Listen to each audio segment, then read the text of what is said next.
İndi isə bu məsələyə baxaq. Deməli, bizə məhlul verilib 40%li məhluldur. 40%li məhlul nə deməkdir? Ümumi məhlulu 100 qram qəbul eləsək, bizim 100 qram məhlulumuz var desək, bunun 40%, yəni 40 qramını maddə kimi qəbul eləyəcəyik. Yerdə qalan 60%, yəni 60 qramını isə su kimi qəbul eləyəcəyik. H2O. Bu bizim suyumuzdur. Sonra görürsüz ki, məhlula su əlavə eləyiblər. Çünki deyir ki, ona əlavə olunan suyun kütlə nisbətini bizə göstərib. Məhlula su əlavə eləyəndə məhlulun ümumi miqdarı artır.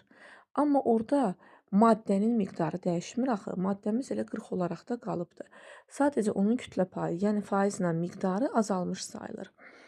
Deməli, təzə alınmış su əlavə edəndən sonra alınmış məhlulun faizlə miqdarı olur 10%.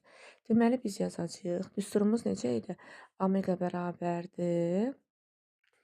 Kəsr xətti çəkirik. Yuxarıda nə idi? Maddənin miqdarını, maddənin kütləsini bölürdük məhlulun kütləsinə. Vururduq 100-ə. İndi burada təzə omeqanın faizini bizə veribdir. Yəni 10%. 10% bərabərdir. Su qatandan sonra olan. Maddəmiz yuxarıda 40 idi. Elə 40 olaraq da qalıb. Çünki buna su əlavə eləyibdir.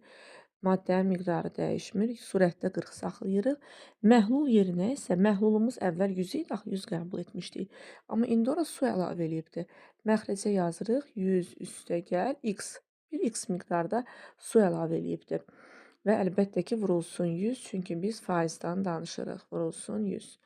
Deməli, burada biz x-i hesablayırıq. Burada x-i hesablayanda x eləyir. Nə qədər su əlavə olunub buna? 300 qram. X eləyir 300 qram. Biz nəyi tapdıq? Əlavə olunan suyun miqdarını tapdıq. 300 qramdır. O bizə deyir ki, məhlulun və ona əlavə olunan suyun kütlə nisbətini tapın. Məhlulumuzun kütləsi neçə qəbul etmişdik? 100. Ona əlavə olunan suyu necə tapdıq? 300. Demək, biz nə cavab aldıq? 100-ün 300-ə olan nisbəti.